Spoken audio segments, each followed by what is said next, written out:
Good morning, everybody. Let's start our program here this morning. I'm Karen Tucker, CEO of the Churchill Club. Welcome. Thank you so much for coming out and joining us this morning. Our program is about marketing, big data, and customer analytics and insights. We have an exciting discussion in store with John Boris, SVP and CMO Shutterfly, and Lewnes, SVP and CMO Adobe, and Heidi Melin, CMO of Plex Systems, led in conversation by Fatemeh Khatibloo, who is Senior Customer Intelligence Analyst at Forrester Research. Thank you all so much for being here. And I'd also like to extend a big thank you to Shutterfly for their support in making this program possible, and also Edelman PR, our longtime supporter and partner. We definitely couldn't have done this without you. Thank you both very, very much. Please join me in thanking our supporters.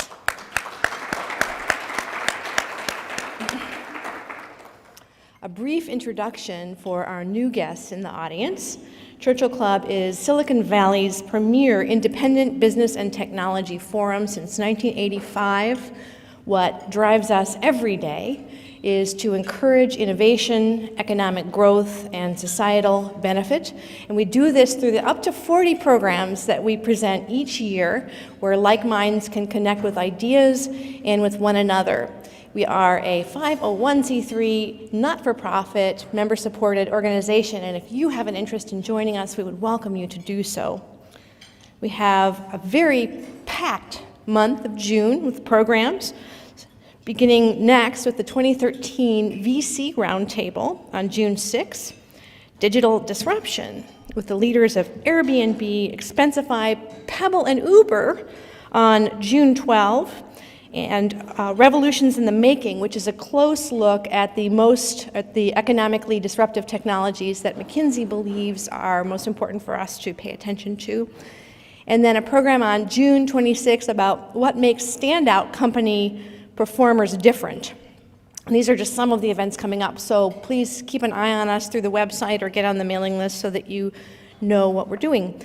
If you're tweeting this morning, please use the hashtag Churchill Club, and you will find other Twitter codes in your printed programs.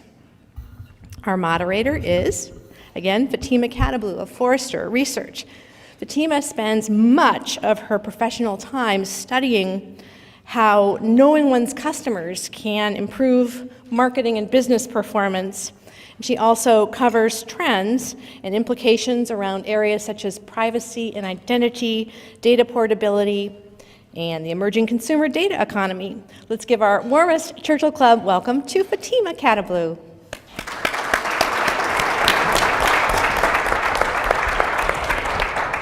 Good morning, and thank you so much. Can everybody hear me all right? Volume all right? Good. So thank you all so much for joining this morning. As Karen said, we are pretty heavily focused on this idea of consumer data and big data and all of the buzzwords inherent in that. And I think what I'm most excited about on the panel today and the discussion this morning is that we have an incredibly broad cross-section of CMOs present.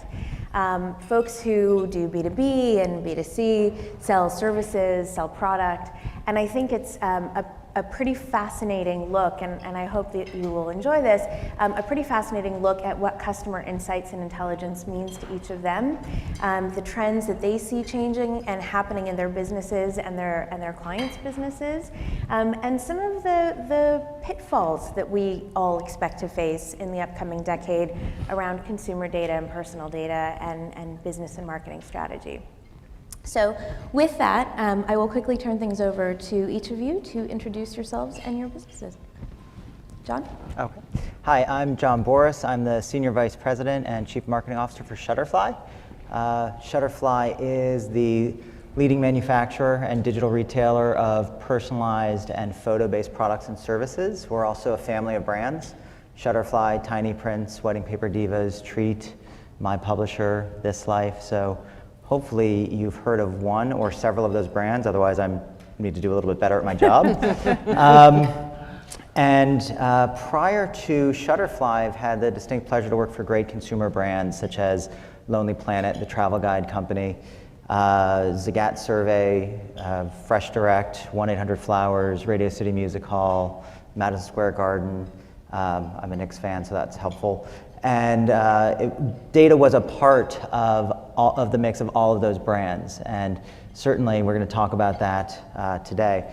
But I guess kind of also you asked for kind of one view on big data, and as an opening statement, data is incredibly powerful. It's an incredibly powerful tool that helps marketers and businesses get smarter about how we market, how we communicate, what we say, when we say it, the products we promote, the products we create. But big data in itself is not a strategy. It's a tool that enables marketers and businesses to be smarter and more effective. So while I love it, big data is not an end. It's a means to an end, not an end unto itself. Great. Ann? Okay, I'm Ann Lewnes. I'm the Senior Vice President and Chief Marketing Officer at Adobe. I've been at Adobe 7 years. Hopefully you're familiar with Adobe. We started out as a creative software business, products like Photoshop, Illustrator, Flash, Acrobat, so we're the PDF people. Recently we moved those products all into a cloud-based service called Creative Cloud. And several years ago, we acquired our first, what I would call kind of digital marketing or marketing optimization company, Omniture. And subsequently, we've acquired or built quite a lot of technology. We have 5, I would say, pretty complete solutions in that category. So we're really doing B2C, which is heavily the consumer business, as well as B2B, which is this digital marketing business. And the goal is to build those things together. Before that, I was at Intel for 20 years. I think I'm rare in the Valley. I've only ever worked 2 places. There I focused a lot on B2C, quite frankly, because we were really trying to build a pull strategy and ingredient branding strategy to get people to prefer Intel microprocessors. A crazy idea in the beginning, but it ended up working out pretty well. So in terms of big data, we are actually a company that works with big data specifically for marketers. I agree with what John said. I think the key thing, because big data can be incredibly overwhelming, is to know exactly what you're looking for before you start collecting, and then to make sure that the things that you are collecting are actually actionable. And again, if you set your goals very early on, you should be selecting things that are indeed actionable so that you aren't just collecting data for data's sake. I have to say, just with a quick interruption, I'm on a mission and quest to change the big data hashtag to the right data hashtag. There you go. I like that. I like that. That's good. I am Heidi Melin. I am the CMO of Plex Systems, formerly the CMO of Eloqua. I actually haven't officially started yet at Plex, but we'll be starting in the next couple of weeks. And thrilled to be joining Plex. Plex is a cloud-based ERP software company built specifically for the manufacturing industry. And so it's a little bit of a secret right now, but I hope that going forward that you will hear more and more about Plex. I'm excited to leverage my background in software as a service and in cloud computing from Eloqua, as well as Taleo, and my ERP background from PeopleSoft and Hyperion. And for those of you that are doing the math, it is true, I have been acquired not once, not twice, not 3 times, but 4 times by Oracle, twice in 1 year. And so I have a lot of experience with acquisitions, integrations, as well as with big data as a concept. Being in a SaaS business, creating data is really what we do, and the ability for marketers to leverage that data, whether it's to help support our customers with best practices, for example, or whether it's to provide insight to our own marketing programs, I think is the big opportunity. In B2B, the buying cycles are shifting very significantly, and our responsibility as marketers is to leverage the data that we have to most accurately target and provide content for our prospects and our customers. And big data is the way to do that. And I agree, it is a tool. It is not a strategy. It is simply a way to get to a strategy. So I look forward to the discussion. So Heidi, you used a word there that is clearly near and dear to my heart, and that's insights. Yep. And so just to kind of baseline a little bit, I sit within the customer intelligence, now customer insights team at Forrester, and our sort of nutshell description for what we do and the people that we serve is the collection, the management, the application, and the analysis and the application of data to marketing strategy and business strategy. So let me ask you, when you think about customer insights, what does that mean in your organization, and how is it changing? Do you see that you're kind of investing differently in customer insights?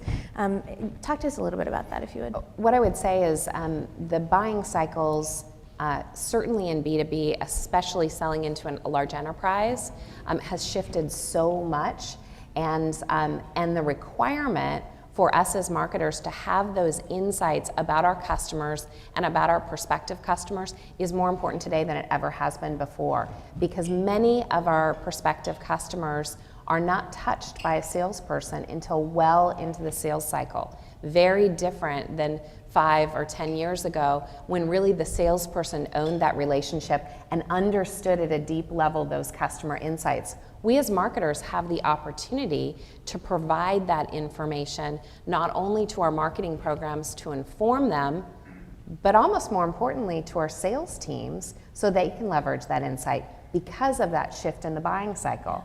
Those customers know a lot more about our products, they know a lot more about what we're doing before a salesperson even gets in touch with them. And so our job as marketers is to leverage that insight. And the tools that we have today are very different and much more powerful if used correctly. Yeah, yeah. Now, and you have an interesting perspective on this, because your organization is about B2B and B2C. So you're not just looking at how can you serve your B2C, sort of your end users, but how do you help marketers also serve their end users, right? So can you talk a little bit about what you see from a best practice perspective and how people are, again, investing in customer insights and using CI differently? Yeah, so when I first got to Adobe, we had a very traditional kind of market research function. And we were doing qualitative and quantitative analysis. And I completely lucked out. It ended up the guy who ran that was an econometrician. And so, which is kind of rare. So he had, I would say, the foresight early on to be able to understand the importance of things like simulation and modeling in terms of data, had deep knowledge about kind of data. And I think the whole thing has completely changed. You know, we use some traditional research, but really now and this organization was formed around this guy. The name of the organization is Marketing Insights and Operations. It's completely dedicated to data analysis, web analytics, campaign effectiveness. All of that is housed in one organization. And in terms of how we're actually using data, we do have a kind of B2C stream, and that's heavily kind of web marketing based. So almost 75% of the money we spend is on the web in terms of our budget. We're pretty good at that, and I would say that's a bit easier, quite frankly, than B2B, which requires kind of high touch once you're kind of far in the funnel. And I'm no expert on B2B. My area is really B2C, but one of the things that we're looking at now is how do we kind of bring those two functions together, because they're pretty separate right now. The B2B thread is, a traditional lead gen all the way through, either inside sales or through the enterprise sales force. And the B2C is really direct to the consumer, and you're using traditional, I would say, methods, whether it's social or display or search to get your clients. We're doing that on the B2B side too, but I'd like to see that come together a little bit more. Yeah, that's great. You're the token B2C marketer. True. Can you talk a little? So, you guys started your digital business, right? Mm-hmm. What has changed for you in terms of CI and how you use customer data and customer knowledge? Sure, a lot. It changed, and it seems to change more every year. So we internally call our team, we have an acronym, CIA, Customer Insight and Analytics, and it's not because it's a clandestine organization, but it's it is very data focused, as you can imagine.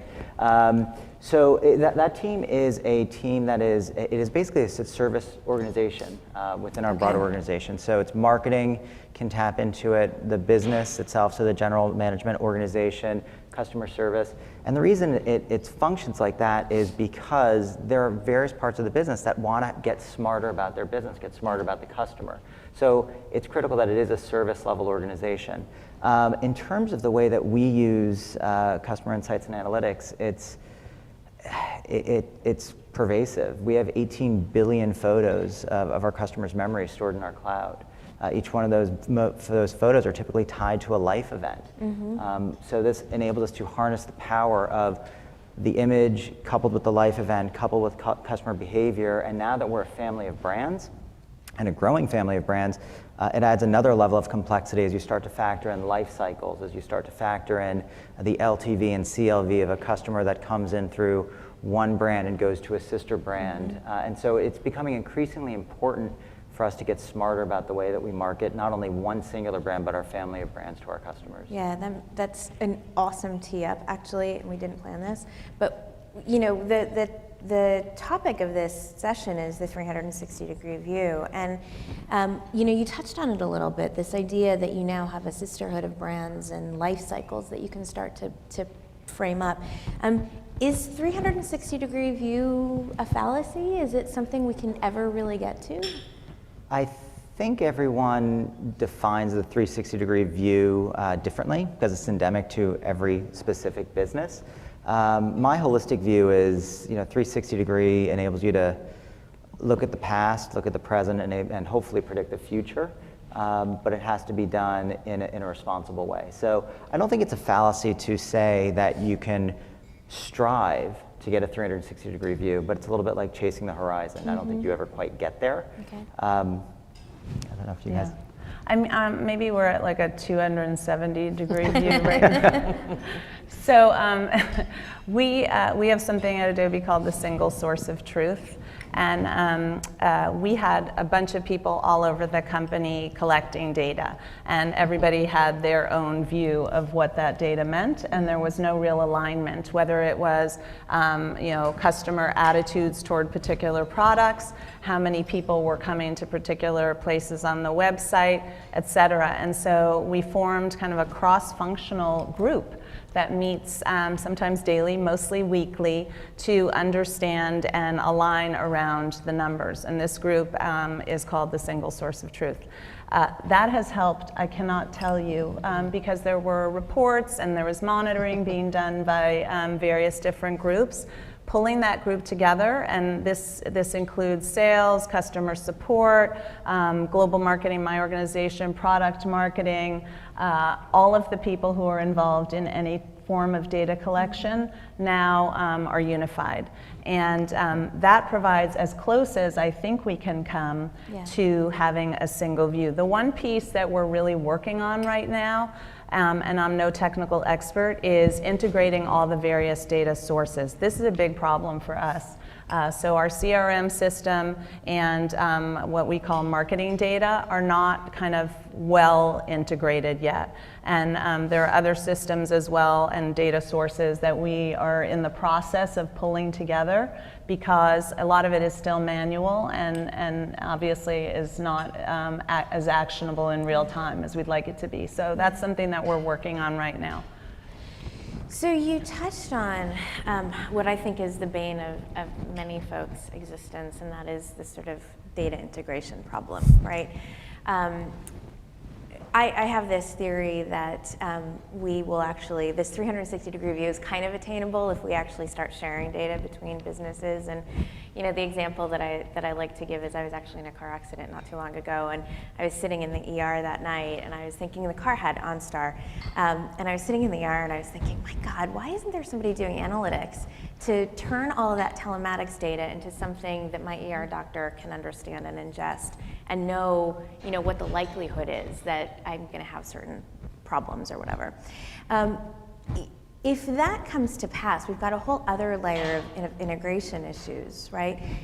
Is it feasible to think that we might get to this place where organizations start sharing data, and what might that look like, Heidi? I think it is, but I think it's twofold. I think it is certainly business process. There's an integration in business process that has to happen before systems integration.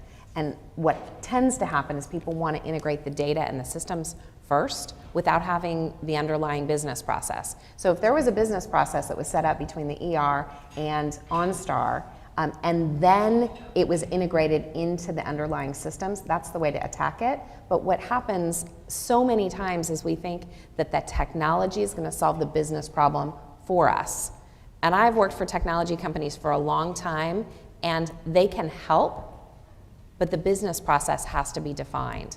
And that to me is the link in us being able to leverage the immense amount of data that's available that's not tied together today. Yeah. And the same thing holds true within a business. If you look at tying your CRM system together with your marketing automation system, that is going to happen. The acquisition that was announced this morning, you know, Salesforce.com is acquiring ExactTarget. Oracle has acquired Eloqua. There is absolutely an integration that is happening in the industry between the CRM systems and the marketing automation systems, because response to revenue is one business process, not two. And that's going to happen. It's just a matter of time. But defining the underlying business processes is a critical component that technology can't solve the whole problem. Yeah, I was just going to add, I think part of the solution is for IT and marketing to kind of come closer together. And I know there's this big trend, CIOs and CMOs love each other, but No, we're going to spend more than they are. Wasn't that it? By 2015, I think. A couple of years ago, my CIO, and I really do like my CIO, she felt complete ownership over the customer database. What people buy from this company is my responsibility. And I would say my group felt what people do on the website is my responsibility. And I think, you know, what it's taken is both of us saying, nobody owns data. This is a customer asset, and we all need to integrate it and share it if we're going to make the most of it. And that was a big deal when we finally came to that conclusion. I think one of the interesting questions, and I'm going to tee up actually for next month's breakfast, the Digital Disruption Breakfast that I hope you guys will come to with my colleague James McQuivey. Can we afford to wait? The business process layer, can we afford to, won't we be disrupted by startups and things like that if we don't sort of find a way to be more nimble? John? I think the reality is integration is challenging. Integration within an organization, as Ann mentioned and Heidi mentioned, is challenging. And while there are bridges to help make that a little bit easier, they're not quite where they should be yet across the board, or in many instances, I shouldn't say across the board. So I think it is, we need to get more nimble as an industry of harnessing data, building bridges to systems as it relates to working with everyone kind of holding hands and sharing big data. I don't think that's going to happen anytime soon for a whole host of reasons. One is competitive self-interest. I think people get nervous about sharing data. Two is I also think there's a covenant you have with your consumer of what you share and how you share it. That in your OnStar example, by the way, well done for Grace under pressure, sitting there in an ER room figuring out how to harness the power of big data. There are several outlying instances where that does make sense and that does better the customer. But there are many instances where it doesn't. And that just means you're going to be followed around more by display retargeting, and there's no benefit to the customer, it's benefit to the company. So I somewhat answered your question, then kind of threw my own view on that on top of that. But I think nimbleness is the tools and the bridges and the systems need to get better for companies to be a little bit more nimble. Okay. Yeah, I was just going to comment, and I know one of your questions was about kind of how consumers feel about data collection. We just did a survey actually not too long ago in 7 countries and 1,000 consumers and 1,000 marketers to get their views on marketing in general, but specifically on digital marketing, and data was a big part of that study.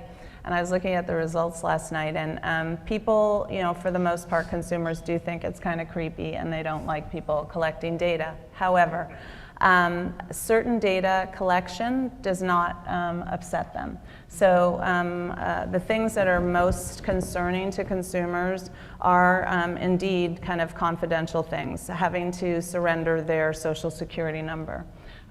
Knowing that their data might be passed on to a third party, so somebody collects it and then they pass it over. But website personalization and being able to tell you what you've purchased in the past, those were highly desirable, or at least neutral. So I think the type of data you collect, the transparency that you afford your consumers, the ability to check exactly what is being collected, and always the opportunity to opt out, I think are really important so people don't feel exploited. But in general, our belief is that people want to receive relevant information. It's valuable to them, and I think the example of website personalization is a good one. I think that's a great point. And I do want to come back to that, but I'm curious too, from the B2B perspective, we don't think too often about the notion of privacy, and one of my colleagues talks about the cool to creepy line, that continuum. Where do you see the sort of B2B privacy thing going? I mean, is it something we need to worry about? So it's really important for companies. I'll use Taleo as an example. Taleo had the most amazing data on how companies not only recruit, but hire and manage the performance of their employees. So that's pretty sensitive data. That the privacy issues around that data is very, very critical about individual employees. But when you aggregate that data and you look at it across industries and across regions, it becomes really valuable information. One of the things that we did at Taleo in trying to leverage the big data that we had was to actually start to produce reports on hiring trends. And what we found was 15% of the US hires were all going through the Taleo system. So our numbers were actually better than the federal government's numbers from a jobs perspective. That's pretty powerful information, and at an aggregate level, you don't have those privacy issues. The same thing holds true for a marketing automation company that has data that is about how companies can be successful. Should an email go out on a Monday or a Wednesday, what works better across this industry or across this region? That's information that's really valuable to customers, and being able to harness that content and delivering it to customers and prospective customers at the right time is really important. But you do have to be careful of where does that privacy layer fall and where does the creepiness factor. Yes. I'll use a personal example. Who here is a fan of One Kings Lane? Okay, is there anyone here from One Kings Lane? Before I say this out loud. Well, they're not going to tell you now. I love One Kings Lane. In fact, so it's sort of an issue at my house. But it is unbelievable because I'll look at something on One Kings Lane and I won't buy it. And then I'll be on Facebook and they are literally retargeting me with that same item. Brilliant, because then I buy it. I'm like, oh yeah, that beautiful vase that I didn't need. And now, of course, I need it. That borders on creepy to me. Borders on creepy. And especially when it's something you don't really want people to know that you want. Right, exactly, because then everyone in my network knows that I just bought this vase, including my husband, which is a problem. So, so anyhow, I think there is a border of creepiness. I think that we're going to get used to it, though. I think the creepiness factor is going to go away over time. I think too, I think you're right, and I think also we're going to find different ways to deal with it. So I think we're going to inject a consumer layer into the way that we do business. I think that, we talk a lot about the paradigm of the car buying model, right? And so you're buying a car once. When I buy the car, can I just turn off the marketing? And as marketers, we know we don't want to keep marketing to somebody who doesn't want the product that we're selling, so let's give them a way to do that. I think we're going to get there. How many B2B marketers are in the room? I'm just curious, B2B organizations?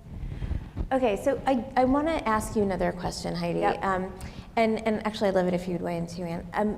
I'm very curious about the disintermediation of sales, right? You talked about that a little bit at the beginning, and the old school idea that agents and sales folks owned the customer, and so their version of creepy is totally acceptable because there's this personal relationship there, right? Right. How do you break that? How have you gotten around some of those challenges? I actually think it's about the trend in content marketing and being able to deliver the right content to customers and prospective customers in the buying cycle at the right time. We have that information today as marketers, and we can deliver the right content at the right time. So it's about paying attention to the buying cycle and the buying cues that your prospective customers are giving you. It's also about paying attention to those who influence your prospective customers. We have this immense amount of information about people's social networks, who influences them, who they follow, who they value, and being able to leverage those influencers is something that we can do as marketing folks, and a gift, essentially, that we can provide to our enterprise sales teams, for example. It's awesome to be able to provide to a senior level salesperson the picture of a prospective customer, not only what they've bought, what their current systems are, what they're exploring on our website, but almost more importantly, who they're following on Twitter, who influences them, so you can leverage that information in the relationship that the salesperson builds. And that is information and an ability that folks have, that we have from a marketing perspective today. And that to me is the power of data and the ability to have marketing have a much more impactful relationship with sales. Okay, that makes sense. Ann, do you have a perspective there? Yeah, I guess I would just say when I got to Adobe, I think the sales force thought we were totally useless. And we probably were pretty useless because we really didn't have any systems in place to be to understand what our customers were doing. And as Heidi said, I mean, the amount of knowledge that we are now able to collect about our customers that helps inform our salespeople, the funnel that we create for them. I mean, basically, we supply them, and we have a goal each quarter of the, kind of marketing sourced revenue is the way that we refer to it. And if we don't meet that goal, we're responsible and we're accountable for that goal. Okay. So all of the inquiries that eventually get fed to the sales force, we're responsible for that. They have to be well informed. They have to be good. You can't just pass them over and hope that they're good. And sometimes we have issues with that handover, and so we continue to work on that. But the night and day how they perceive us. They really now consider us to be an important part of the eventual sale. Great.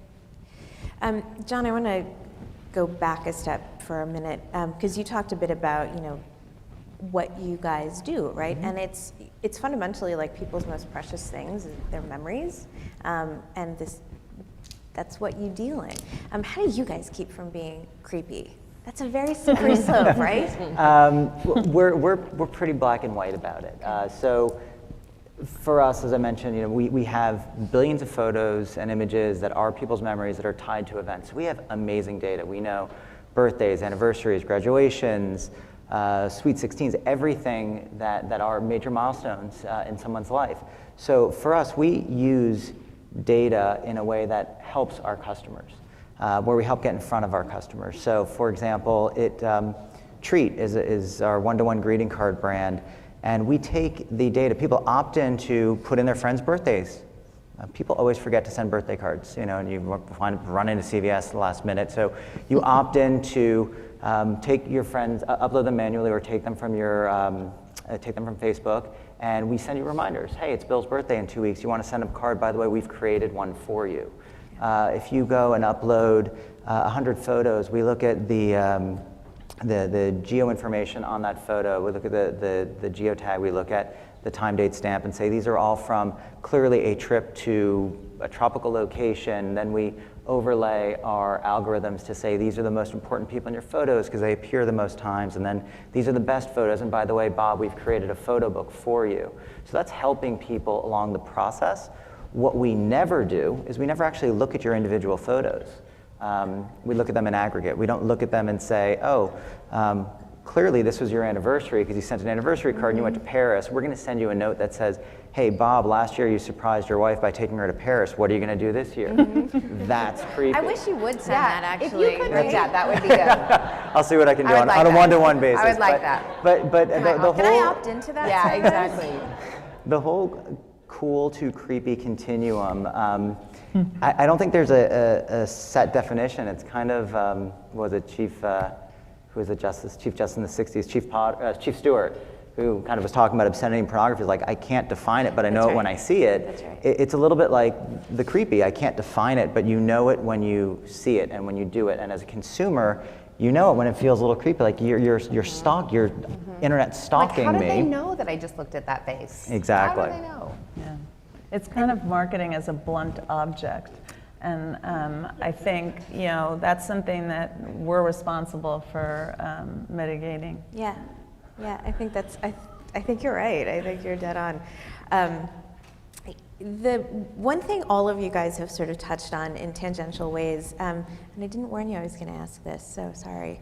I'm curious about the notion of using customer data and customer insights in product development. So each of you has touched on that a little bit. Can you kind of go through and talk a bit about how you do that? Anne, do you want to start? Yeah, so we do it a lot. So we're in the software business, and you know, software is something that can actually be helped by customer feedback. And so, you know, maybe a good example, we have a product called Lightroom. I don't know if there are any photographers in the room, but this product was probably first developed 5 years ago, and we decided that we would post it as a beta up on our website and let people try it. And hundreds of thousands of people tried it, and they gave us a lot of feature feedback, and the top 5 features were ultimately integrated into the product.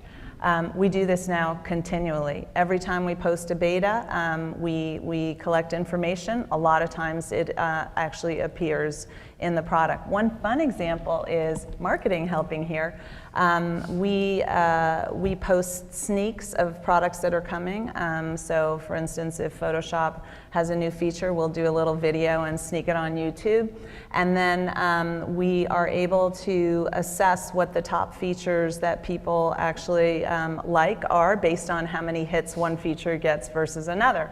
So you know, we use that for marketing purposes. Not only are we actually using it for product development, but we're using it to inform how we spend our marketing dollars as well. This is incredibly valuable to the product people, also to us. Great. Heidi, do you want to? As a company, as having worked for companies that are you know, pure play SaaS companies, the amount of data that we have about how our customers use our products is immense. And so that does inform product developments and helps us to define what products are needed, where are customers stumbling, where are customers leveraging our products to the highest degree, and where do we need to focus our development efforts. Great example is actually an Eloqua example where internally, and it's funny, you talked about your OneView team. Single source Single of truth. source. So we internally developed a One View of the Truth report, same concept, and we knew that our customers were struggling with providing a single view of their data from their CRM system, whether it be Salesforce or another CRM system, and their marketing automation solution, in this case Eloqua. And so we leveraged a report that we developed internally and built it into the products and are releasing it. Oracle's releasing it, right, Dave? Yeah. Okay. So, and that's a great example of customer insight helping to drive product development. And it's a huge opportunity for companies that are based, that are cloud-based solutions.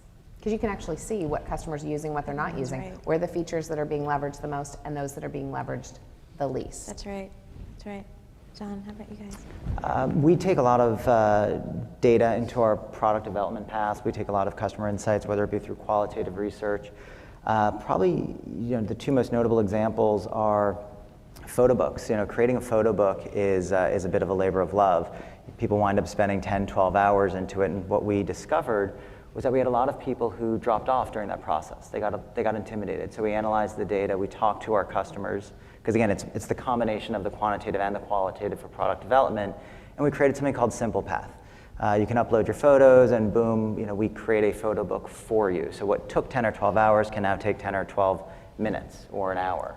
And that product was really born from looking at the data and seeing where customers were having stumbling blocks and falling down.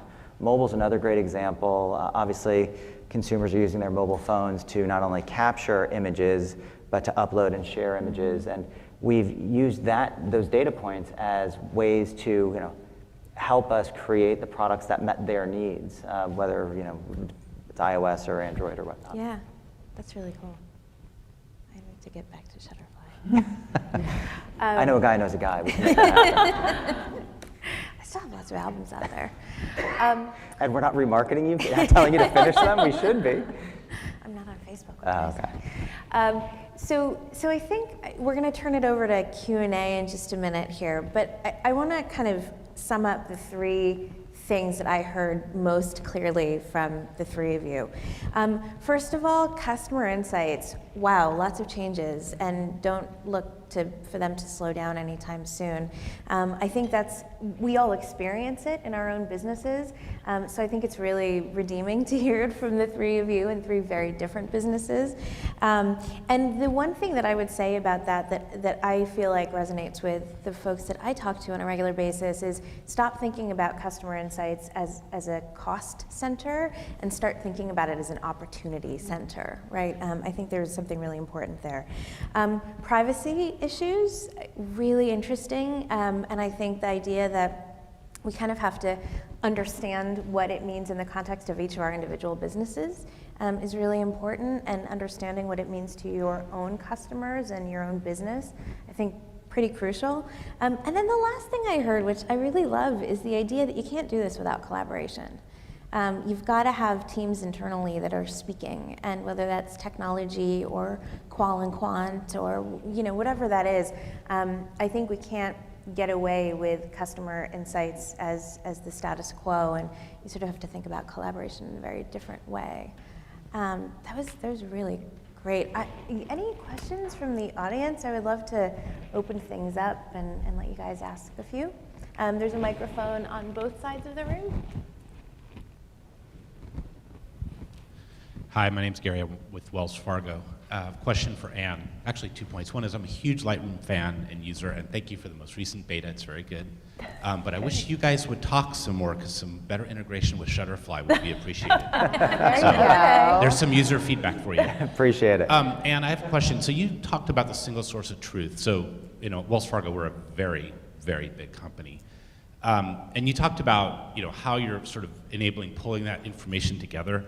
And I just was wondering if you could talk a little bit more about, is that organizationally, putting the people together? Is it about the technology and system? How is that sort of coming to life? Yes, it's all of those. We did put together an organization that is responsible for all marketing data, insights, operations, technology automation, and then the overall reporting. But this is a cross-functional team, the single source of truth team, and it has people from the product area, product marketing, from sales, from customer support. So kind of all of the key touch points to the customer are included there, and in some cases people were collecting their own data. In the e-commerce sense, for instance, and we work really closely with e-commerce, they're kind of responsible for the overall number, the amount that we actually sell on the website. They were doing their own analytics. Where were people dropping off in the kind of conversion when they were purchasing?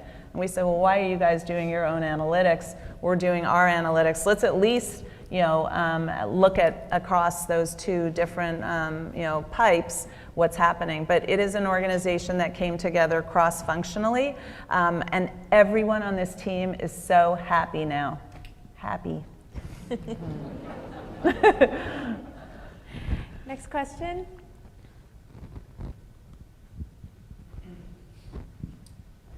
You spoke about sort of things like Heidi looks at a base and then it shows up on Facebook. I'm actually interested if you would comment on the, not the direct things like that, but the correlations, and I'm thinking, of course, of the target recognizing when women are pregnant by correlations with things that are not directly, it's not directly that product, but recognizing in consumers where they are and what they might be interested in that's not directly the product that they're looking at. So the next level down, if you will, in analytics or big data or software, whatever. Was that question for anyone specific or anyone on the panel? Well, we have the luxury. We typically know when our customers are pregnant because they're getting birth announcements cards, and then of course we know when the baby's born because that's inherent in the actual announcement. But to answer your question from a Shutterfly point of view, specifically regarding that example, we then figure out the right cadence of messages and products to offer that person. We know that people really want, after having a baby, you really want to capture those first 6-month moments, and so the photo book or photo gift is a great product to serve to you. And also, if it's your first baby, you're just going 24 hours a day, and so if we can help you, and you're also pretty tired when you have your first child, so if we can help you in that regard by creating products and servicing them for you, that's what we do. But we don't push it too far, and we don't do third-party partnerships where we share our data, and all of a sudden you're getting emails from, I don't know, Jackie and Jane, or Bye Bye Baby, going towards you, selling you diapers. That in our mind is a breach of our contract with our customer. I would say it's about increasing the amount of predictive analytics that we use in B2B, and today, I think predictive analytics for marketing specifically in B2B is more early days because we're not leveraging as much of the predictive analytics as I think we could. I think that we have a tremendous opportunity today to leverage the data that we have and then to put on a layer of predictive analytics going forward. So if this customer buys this product and clicks on this on the website, the propensity for them to buy X product. But I do believe that that not many companies are doing that successfully today. And can I just want to add one thing?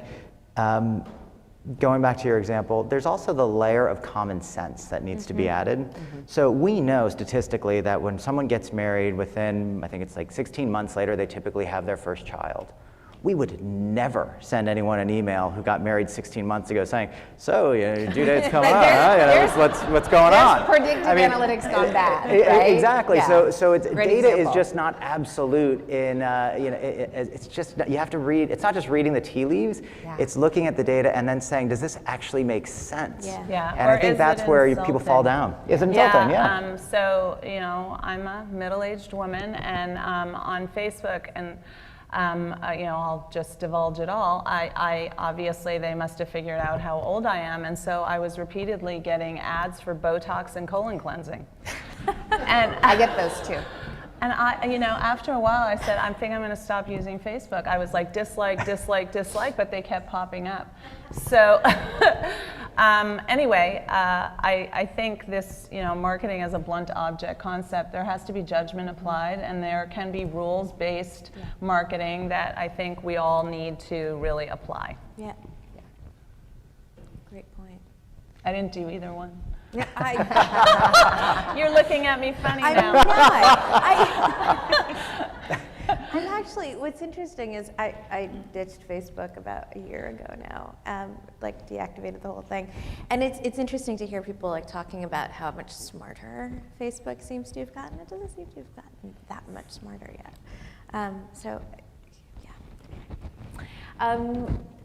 We have a question over there. Yes, good morning. Great comments so far. Thank you for the panel. My name is Rick Witham with Nokia, and obviously mobile is near and dear to our hearts. I'm curious what your perspectives are, because we talked about it a little bit. How do you see that line between creepy and credible changing as you leverage more and more of the mobile data? Great question. I think mobile is such a huge opportunity. I have a great example from Taleo leveraging location data for recruiting purposes. How cool would it be if you were in a Starbucks and you knew that your top recruit, your top candidate for the most important job at your company is down the street, right at that moment?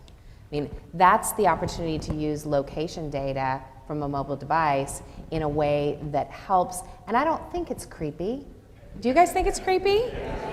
Yeah, okay. Okay, so maybe I'm a little bit ahead of my time. Remember when I said there's that line? I think you just found it. But you know what? How hard is it to recruit and to find people? And if you know where they are, you would think it would be easier. So how many of you enable location? And why do you enable location? I mean, that's, location. yeah. So that is really valuable data from a targeting perspective. Recruiting is just one example. And okay, I got it, it's creepy. But location data from mobile devices is so powerful. And I think that we haven't yet explored all the avenues that mobile can offer marketers. And we also don't know where that creepy level is. Yeah. John? For our big conundrum with mobile is we know people capture and share from mobile from a photo standpoint. The create part is challenging because we're not Amazon, we're not eBay, where you're just looking at a product you're buying and it's almost device agnostic, and there's a creation path. So you're pulling your photos from the cloud and you're creating, and no one is really going to spend 10 hours creating a photo book on a 3.5-inch screen. You'd lose your mind. So for us, the big question, this does circle back to big data, I'll get there, is what is the jump from discovery and interaction from mobile to desktop? So how do we overlay a universal ID so we can track who's looking, viewing, playing with their images through our apps or through our M-dots or T-dot sites, and then completing the transaction on a desktop or laptop? That's the pertinent question for us, and data is what's going to help us solve that problem, and that's a really big one for us.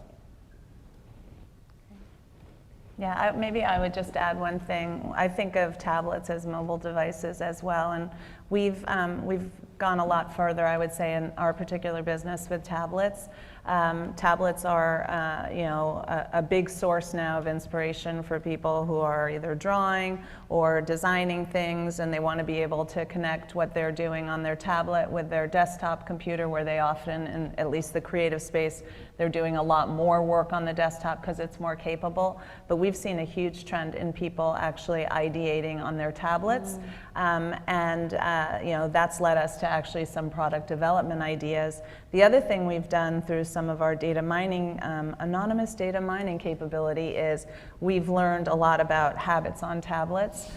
People are buying more per purchase on a tablet than they are now via a PC, and certainly via a phone. So that's informing a lot about how our sales process, our online sales process, looks like on a tablet. We want to make it really simple. It's got to be touch-based.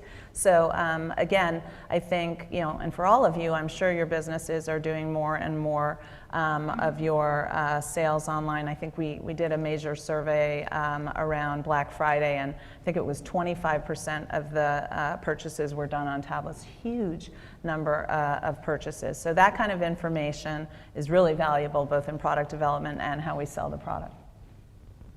Great. I think we have time for one more question.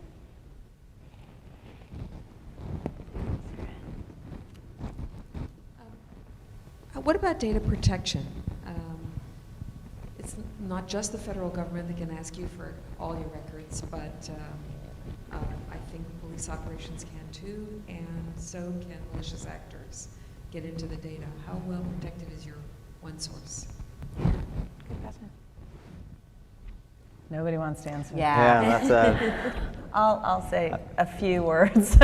So data security is a huge issue, and we're a software company, and we're one of the most pirated and heavily sought after in terms of data, and it's become a huge corporate priority for us. In fact, it used to be kind of the domain of the IT and security group, and now it has become, the domain of everyone. And we have, very strict kind of mandates now being imposed upon employees.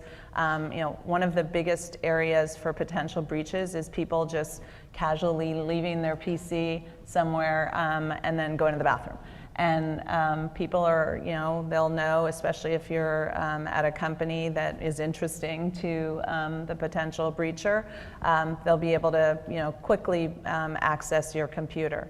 So those kinds of things have become important, and at Adobe, everybody is now responsible. We've put a lot of, I would say, restrictions in terms of software development too, because, people around the world are developing software, so everyone's potentially vulnerable. It's a huge, huge priority. Yeah, I think you're exactly right. I think for much of what we see, there's quite a bit of what we call data stewardship, and it's exactly what you're talking about. It's not an IT or security and risk or compliance problem anymore. It's a business process problem. It's a governance problem. So I think that's absolutely right. Well, I want to thank the panel, and I want to thank Churchill Club for having us. I think Karen's going to come up and say a few words, so please keep your seats. Thanks.